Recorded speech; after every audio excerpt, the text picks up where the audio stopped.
ஒன்றாம் வகுப்பு A1 S Sanjana.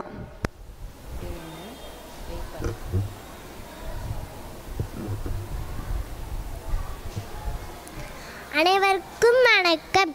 என் பெயர் சஞ்சனா. நான் 1ஆம் வகுப்பு படிக்கிறேன். நான் பேசிக்கொண்ட தலைப்பு முயற்சி திருவினையாக்கு. முயற்சி திருவினையாக்கு முயற்சியின்மை இன்மை புகுந்து விடும். இது வள்ளுவரின் பொன்மொழி. முகழ்ச்சடையா இகழ்ச்சடையா முயன்றால் முடியாதது இல்லை. இன்மண்ணின் மணிமொழிகள். உழைப்பிலே தன் பிழைப்பை தேடிக்கொண்ட பிறரிடம் கை நீட்டுவதில்லை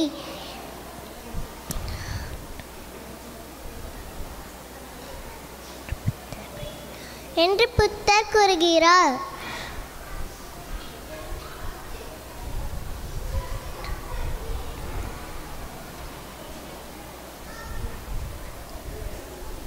நன்றி, வணக்கம்.